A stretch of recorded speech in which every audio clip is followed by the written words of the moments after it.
What's going on, everybody? Mortem here, this time bringing you my first impressions of Elex, which is from the developers of the Gothic series. Now that said, I have played neither the Gothic series, or Elex for that matter, prior to this. Nonetheless, it was a very highly requested review from viewers, so here we are, and I wanted to get it done before the release of Elex 2 this coming March, so now is a convenient time to jump in and take a look at it. So the crux of Elex is that you are on a planet called Magalan, I believe it's pronounced, which suffered a sort of post-apocalypse, if you will, when it was struck by a comet. Now, this planet largely resembled our own prior to this, and you can find things like cars, etc., kind of littering the world, which I thought was a nice touch. But the other thing that this comet brought was the resource known as Elex. Elex itself can either be taken as is or refined into various things that will grant people all sorts of powers. However, taking too much of it kind of robs a person of their emotions, and kind of turns you into a different thing. The game itself is meant to be an open-world RPG experience where player choice matters, and so far my experience would definitely seem to line up with that. However, I do have some notes, of course. The choices are definitely there. How you build your character, your approach to quests and things. Sometimes things have solutions you might not necessarily have thought of. And ultimately, what you do matters. There's also companions to be interacted with who have their own quest lines. A couple of them are romanceable. So there's a lot going on. But I said I had some notes, and that is kind of the main thing I want to focus on for this first impressions, and that is that for starters, combat is kind of clunky. I think the best way to describe this entire game is it has a lot of AA jank, just where certain things aren't as smoothed out as a AAA experience would tend to be. So it's my understanding that combat really kind of opens up once you get to higher levels, like around 20-ish or so. But the start of the game is very limiting in the weapons you can use and equip, just because you don't have the attributes to equip them with. Because while you do play the game as a set protagonist, Jax, he was recently stripped of all his Elex powers, which makes him a blank slate.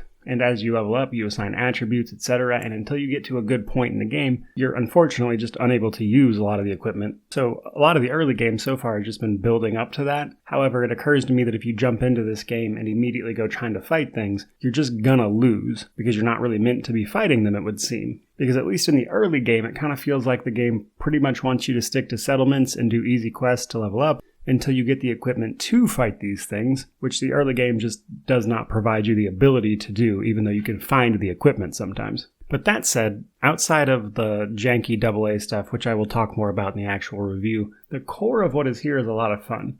They provide you with a jetpack pretty early on, which allows you to explore the game, so there's a decent amount of verticality to things. There are several factions, and how you interact with those factions matters a great deal. You actually need to join one of them at some point, or at least it seems to be that way, because, by the way, if you wanted to get dangerously drunk, take a shot every time somebody says factions in the first hour of this game. But each of these factions will provide a new skill tree for your character to learn things from, and this game actually has skill trainers, which I haven't seen in quite some time, actually. So every time you level up, instead of being able to allocate a point into a new skill or something, what you actually gain are learning points, and then you have to go to a trainer who, alongside your training points, the appropriate attributes, and some money, will train you in an appropriate skill, and joining a faction actually grants you a new tree that will then lock you off from the other trees and kind of define your character a bit, which honestly sounds fun, though I'm just kind of beginning to see the starts of that system. But to sum this up, the game itself seems like a fun open-world RPG experience with a lot of AA jank, especially around the combat. The rest of it actually seems pretty fun and well fleshed out. I was a bit disappointed I couldn't actually make a custom character though, because I feel like the fact that your character is this Jax doesn't really matter, because they go through so many hoops to make him kind of a blank slate character anyway. Rather than him being this specific guy, I feel like they could have just been like a generic version of the same person and let you create your own character.